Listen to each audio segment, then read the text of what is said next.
కానీ ఇప్పుడు మళ్లీ ప్రపంచంలో ఈ యొక్క చేనేతకు ప్రాధాన్యత రావడం ఇవన్నీ కూడా ఉన్నాయి. ఇది ఇక్కడ నేను మిమ్మల్ని కోరేది, ట్రెడిషనల్ గా వారసత్వంగా వృత్తుల్లో ఉండే వాళ్ళకి ఆధునీకరణ జోడించి ప్రొఫెషనలిజం కూడా ఇచ్చి వాళ్ళని ఎకనామిక్ గా ఏ విధంగా పైకి తేగలుగుతామో వర్కౌట్ చేయాల్సిన బాధ్యత కలెక్టర్స్ పైన, అడ్మినిస్ట్రేషన్ పైన ఉంది. ఇది మనం చేయాల్సిన అవసరం ఉంది. బేసిస్ లో 135 కమ్యూనిటీస్ ఉన్నాయి. ఆ 135 అన్ని మనం ఒక అనలైజ్ చేసుకుని ఏ విధంగా ఎకనామిక్ యాక్టివిటీ లింక్ చేయగలుగుతామో, మేము ఇంత మునుపు ఆదరణ పెట్టాం, ఆధునికమైన పనిముట్లు ఇచ్చాం, అవి కొంతవరకు సాగిపోయింది. ఇవన్నీ చేయాల్సిన అవసరం ఉంది. మైనారిటీస్ లో కూడా చాలా మంది పేదరికం ఉంది. ఎక్కువ మంది ఆటోమొబైల్ పైన డిపెండ్ అవుతారు. ఇవి కూడా మీరు వర్కౌట్ చేసి ఆటోమొబైల్ పైన డిపెండ్ అయ్యే మైనారిటీస్ అర్బన్ ఏరియాలో ఏం చేయగలుగుతాం కూడా మనం వర్కౌట్ చేయాలి. ఎందుకంటే ఒక్కొక్కసారి మనం యాక్సెస్ లో ఒక్కొక్కరు ఒక్కొక్క వృత్తి చేసుకుంటూ అదే విధంగా స్ప్రెడ్ అవుతా ఉంటాయి. దాన్ని రీఎన్ఫోర్స్ చేస్తూ నెక్స్ట్ లెవెల్ కి తీసుకుపోవాల్సిన అవసరం ఉంది. ఇంకొక పక్కన ఇక్కడికి వచ్చినప్పుడు 2-3 విషయాలు మనం చూస్తే, నాకు ప్రతి ఒక్క డిపార్ట్మెంట్ ఇవన్నీ కూడా గుర్తుపెట్టుకొని infrastructure, family infrastructure, village infrastructure, community infrastructure, connectivity, దీన్ని ప్రతి ఒక్క గ్రామం నుంచి ఎక్కువ వీకర్ సెక్షన్స్ ఉండే ఏరియాలో మనం ఎక్కువ ఫోకస్ చేయాల్సిన అవసరం ఉంది. Number 2, educational indicators. లిటరసీ ఎంత ఉంది, అట్ ఫార్ అదర్స్ ఎట్లా తీసుకురాగలుగుతాం, దీన్ని వర్కౌట్ చేయాలి. అదే మరి economic indicators, per capital income ఎక్కువ వాళ్ళ పర్ క్యాపిటల్ ఇన్కమ్ ఎట్లా మనం పెంచాలి, అది కూడా మనం వర్కౌట్ చేయాలి.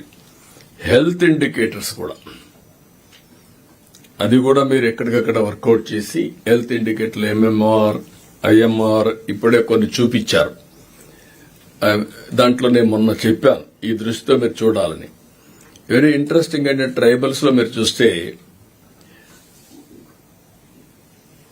Fertility rate is very high.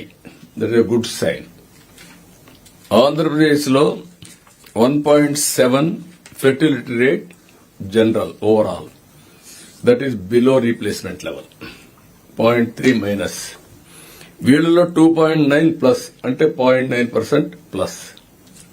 That is one more good thing. Government of ఇండియాలో చూస్తే ఆల్ ఇండియా లెవెల్లో 2 ఎగ్జాక్ట్ రీప్లేస్మెంట్ లెవెల్కి వచ్చాం, అన్ని స్టేట్స్ కలుపుకుంటే. డెత్ రేట్ లో కూడా ఆల్ ఇండియా లెవెల్లో 7.47, ఏపీ 6.7, ట్రైబల్ ఏరియాలో 7. 0.3% is more. This is where మనం ఆలోచించాల్సింది. ఇలాంటివన్నీ మనం తీసుకొని ఏ విధంగా మనం ముందుకు తీసుకుపోగలుగుతామో మనం ఆలోచించాల్సిన అవసరం ఉంది. అదే మరి ఇక్కడికి వచ్చినప్పుడు మీరు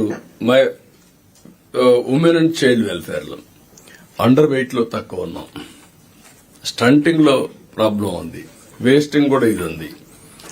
ఇది కూడా మీరు ఒకసారి every functionary head of the departments గుర్తుపెట్టుకోవాలి.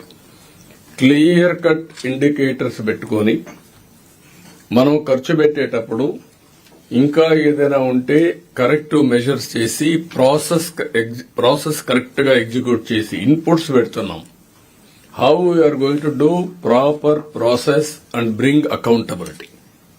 Ultimately outcomes are important. Without outcomes మీరు ఎన్ని మాట్లాడినా కూడా that is not our efficiency. Routine జరిగిపోతే మీరు నేను అవసరం లేదు, లీడర్షిప్ అవసరం లేదు. కాబట్టి ఇది మీరందరూ గుర్తుపెట్టుకోవాల్సిన అవసరం ఉంది. Child marriages, we have to discuss about it. India 23.30 అయితే Andhra Pradesh 29.30, west Godavari 22.10, all India కంటే తక్కువ, గోవా 5.8. ఇది కాన్షియస్ గా అవేర్నెస్ బిల్డప్ చేయాలి, డిబేట్ జరగాలి, డిస్కషన్ జరగాలి. ఇంకొక పక్కన ఈవెంట్స్ కూడా మీరు కండక్ట్ చేయాలి. ఉదాహరణకు ఒకప్పుడు సామూహిక శ్రీమంతాలు పెట్టాం. ఆ ఈవెంట్ ని పెట్టి అందరినీ అక్కడికి పిలిపించి ఆ ఇష్యూ మీద మాట్లాడేవాళ్ళం. ఇప్పుడు మనం ఆ ఇష్యూని మళ్లీ పెట్టి you have to talk about population management. దాని మీద కూడా చర్చ జరిగితే స్లోగా పికప్ అవుతారు. ఇలాంటి ఈవెంట్స్ కూడా మేము కూడా వర్కౌట్ చేస్తాం.